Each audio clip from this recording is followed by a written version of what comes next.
médias sur Europe 1, 9h-11h, Thomas Hill. Ce matin, vous recevez Olivier Delacroix et à 9h30 pile, c'est l'heure du journal des médias de Julien Pichelet. Et on commence ce journal des médias par l'arrivée de l'heure des pros sur Europe 1. Plus d'infos sur Europe 1 à partir de lundi prochain, lundi 8 janvier du matin jusqu'à 20h. Il y aura un point actu toutes les demi-heures et la tranche information du matin sera rallongée après la matinale de Dimitri Pavlenko. Pascal Praud prendra le relais pour une demi-heure à 9h avec l'heure des pros.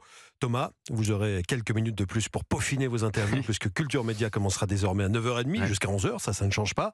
À 11h, on retrouvera comme d'habitude Pascal Praud. Et vous, le journal des médias, j'en profite pour le dire, sera désormais à 9h50 et à 9h30, ce sera Jean-Luc Lemoyne. Exactement. Et puis alors, de nouvelles plaintes en série chez les Delon après l'interview accordée par le fils aîné Anthony à Paris Match. Dans le dernier numéro de Paris Match sorti hier, Anthony Delon affirmait que son père était très affaibli. Anthony Delon annonçait également avoir déposé une main courante contre sa petite sœur Anouchka, à qui il reprochait d'avoir caché au reste de la famille la vérité sur l'état physique de son père au moment de son AVC. Conséquence, Anouchka a porté plainte contre Anthony pour dénonciation calomnieuse, menace et harcèlement. Ce n'est pas tout. L'avocat d'Alain Delon a lui publié un communiqué signalant que l'acteur ne supporterait plus l'agressivité de son fils et qu'il voulait également porter plainte contre lui. Mais Anthony Delon a répondu à cela sur Instagram. Selon lui, Anouchka aurait fait l'aller-retour chez son père hier en lui jetant le Paris Match à la figure et en l'exhortant à signer ce communiqué. Je sais que mon père a signé ce torchon sans en prendre la mesure, très certainement sans même le lire, a écrit le fils aîné d'Alain Delon qui a réitéré ses propos tout à l'heure chez Pascal Praud sur CNews. Et puis autre affaire qui fait la une dans un autre genre, l'affaire Depardieu. Le gouvernement a visiblement changé de discours à ce sujet. On se souvient des propos du président fin décembre dans l'émission C'est à vous. Emmanuel Macron insistait sur le fait que l'acteur mis en examen pour viol et agression sexuelle et mis à mal par un reportage de complément d'enquête rendait fière la France avec son immense carrière. Ces propos ont été beaucoup commentés. Et hier sur BFM TV, le porte-parole du gouvernement Olivier Véran n'avait pas tout à fait le même discours. Lui n'a pas parlé de fierté. Les propos tenus par Gérard Depardieu dans ce reportage tel que je l'ai vu, ces propos me choquent et j'ai une pensée pour les personnes qui se sont senties offensées, qui sont victimes. J'entends aussi qu'il y a des personnes qui ont porté plainte contre Gérard Depardieu, la personne, pas l'acteur, contre lui. Lorsque la justice est saisie, c'est à elle de trancher, pas à vous et pas à moi. Nous ne sommes pas un tribunal populaire, c'est à la justice de définir les choses. Non mais, voyez ce que je veux vous dire ou pas ? Olivier Delacroix, vous avez déclaré récemment à nos confrères de Télé Loisirs que vous étiez triste de voir ce à quoi Gérard Depardieu était rendu aujourd'hui, même si vous dites aussi avoir du mal avec, je vous cite, cette hystérie qu'il y a autour de lui. Mais j'ai un peu du mal avec cette hystérie, mais d'une manière générale. Vous voyez, aujourd'hui, le tribunal populaire que sont devenus les réseaux sociaux, il faut vraiment s'en méfier, parce qu'on a une institution. Vous savez, pour moi, il y a des rouages essentiels qui font tourner une démocratie. L'un d'eux s'appelle la justice. Et malheureusement, elle est reléguée aujourd'hui au second plan dans toutes ces affaires qui, finalement, dont on est obligé de s'emparer. Alors, j'ai bien évidemment dit l'autre jour dans Télé Loisirs que ça me saoulait. J'ai aussi dit que j'aurais aimé interviewer avant cet homme qui m'a fasciné, mais bien évidemment aujourd'hui quand on voit ce qu'il est devenu, quand on regarde complément d'enquête et la teneur des propos qu'il tient, on voit, je suis plus du tout fasciné, j'ai plus du tout envie d'interviewer cet homme. Maintenant, malgré cela, je pense qu'il y a une hystérie et il y a une espèce de guerre générationnelle qui est en train de s'installer, qui, de mon point de vue, est un peu dangereuse parce qu'on est rentré dans une société assez manichéenne où aujourd'hui, c'est blanc ou c'est noir. Vous êtes dans un camp ou vous êtes dans un autre. Vous ne pouvez pas être, mesuré. Il faut forcément choisir son camp. Voilà. Ouais. Et je pense que vous évoquiez en off tout à l'heure les jeunes qui vont dans les shops sans alcool. On est en train de faire d'opérer une espèce de retour qui, moi, de mon point de vue, est un peu obscurantiste, vous voyez. Et il y a une espèce de radicalisation chez certaines personnes qui, aujourd'hui, parce que les réseaux sociaux donnent la parole à n'importe quel couillon qui peut la ramener, attention. Voilà, je dis simplement qu'il faut garder mesure par rapport à tous ces sujets brûlants. Allez, on continue ce journal des médias avec, dans l'actualité également, Nathalie Marquet, veuve de Jean-Pierre Pernaut, qui estime que son mari n'est pas mort du cancer. Ouais, l'ancien président du JT de 13h sur TF1 est décédé officiellement d'un cancer début 2022, mais Nathalie Marquet a fait part de ses doutes dans le dernier numéro de gala. Selon elle, Jean-Pierre Pernaut aurait peut-être été victime de sa 3e vaccination contre le Covid. Il était guéri du cancer, dit-elle, avant de préciser, il a eu un premier AVC 8 jours après son injection. Ancien présentateur du JT de 13h et non pas président. Oui. Vous l'avez évidemment. Allez, on en revient à Quelque part, il était aussi le président du Trésor. C'est un petit peu, ouais.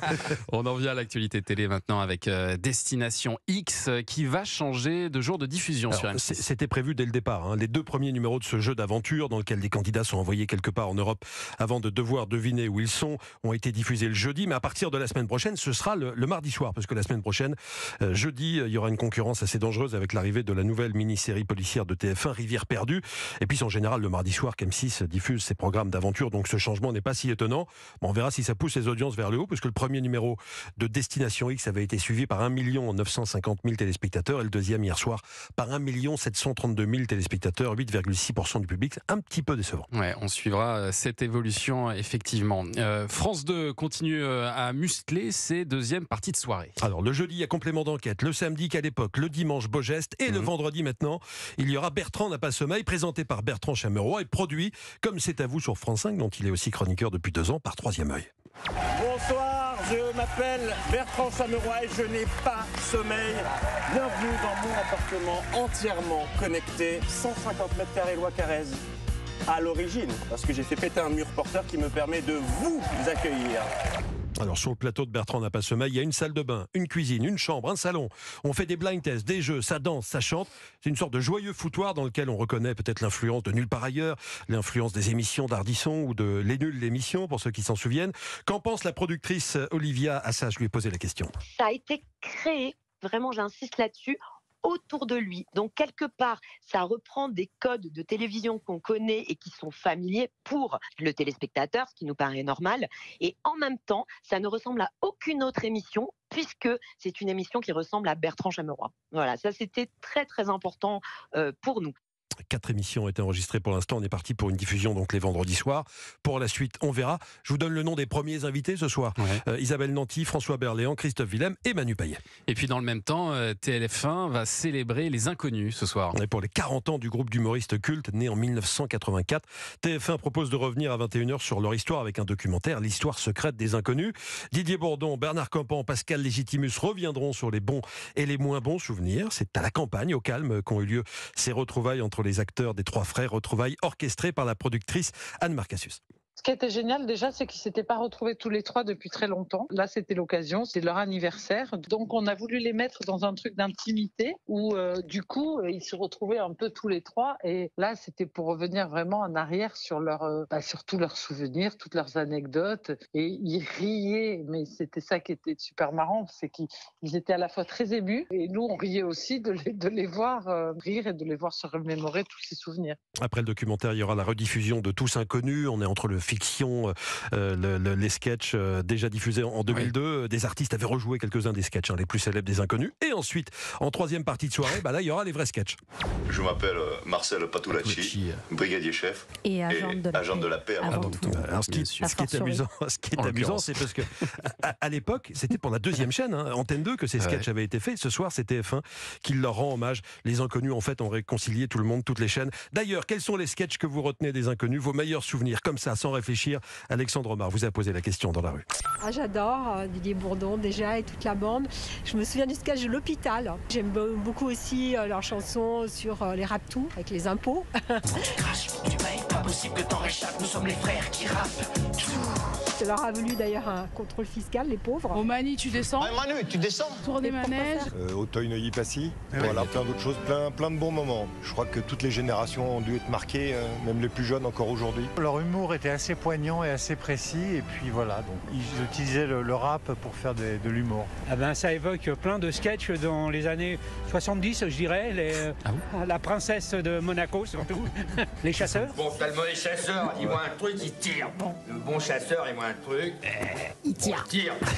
Bon, après, ils se sont mis au cinéma séparés et c'est un petit peu tristounet, quoi, je dirais. Auteuil-Neuilly-Passy, c'est pas du gâteau. On n'a pas tous la mémoire des dates. Dans les années 70, ils avaient 15 ans, les Inconnus. C'était plutôt sur les années 90, c'est ça? Fin 80, début 90 pour ces sketchs. Vous regardiez, vous aussi, Olivier Delacroix, évidemment, les Inconnus. Moi, j'étais très, très preneur de cet humour-là. Je suis très content qu'ils seront ensemble. Ils seront sera ensemble. Et j'habite le même quartier que Didier Bourdon. Et on boit de temps en temps un café ensemble. C'est un homme charmant et très intéressant. Monsieur connaît du monde. Mais non, mais c'est que vous savez, il y a des gens qui sont très très connus comme lui parce que notez que c'est quand même un visage du patrimoine. Voilà, et le gars, voilà, est d'une simplicité et il cartonne en ce moment déconcertante. avec son film Chasse gardée qui marche très très bien en salle.